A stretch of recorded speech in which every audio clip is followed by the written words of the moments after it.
Hi, it's Norman Koshnick here for Extra Time. I'm actually located outside of the Intercontinental in Double Bay in the eastern suburbs of Sydney, where the Indian and Australian teams have stayed throughout their period in Sydney.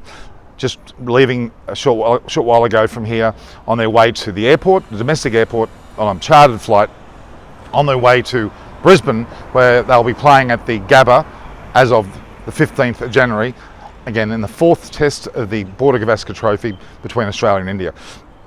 When the teams left the hotel, they were quite relaxed, obviously all masked up based on COVID conditions.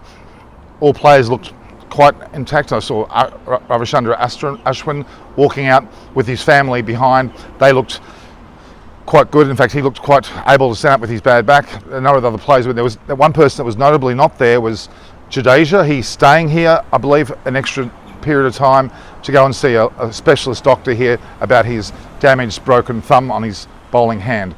So he's stayed back, but the rest of the team have gone. The likes of Siraj, Saini, Gill were all there. Led always, the first person on the bus is always Ravi Shastri. He tends to be the first person through. The players then come behind. So the first two buses were in fact the Indian buses. They were then followed after that by a further 2 to 3 buses, and they were the Australian players and the officials and staff, as well as a bus specifically for the ICC officials, namely the likes of Paul Wilson, Paul Rifle, David Byrne and the like, who were the Australian contingent of the ICC officials, both umpires and match referee. So the teams have left Sydney, they're on their way to Brisbane. They should be there very shortly and arriving in obviously very strong summer conditions. The weather's not too bad here as well. India certainly are going to be depleted for this next match. It looks, Jadeja obviously staying in Sydney, he's out. Doubts over Vihari, potential with Ashwin also not being there. The likes of a number of the players that are in the team, it may well be Prithvi Shaw to return. Agarwal may have to return as well into the team lineup.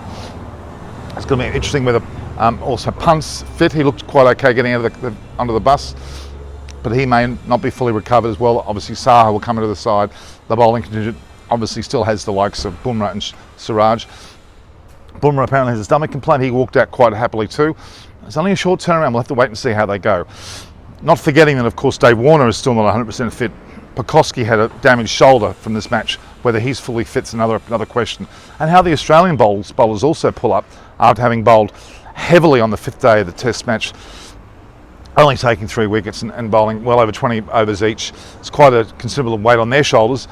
Pattinson's out as well for the Australian side. They may have to go back to a guy like Nessa to come into the side if necessary. So this is again from the Intercontinental here at Double Bay in Sydney, where the Australian team and Indian teams have stayed for the period of their stay. They've had a great stay. It's quite a good hotel, mind you. It's not the same as the one in the city, which is a certainly bigger hotel. So this is Norman Kochnick here for Extra Time. Please view, like and share the posts, and don't forget to subscribe to this great network of Extra Time and provide comments and feedback, because I'm happy to take your information and I'll make sure that we get the updates we need to get to you. Again, this is Norman Kochnick from Extra Time.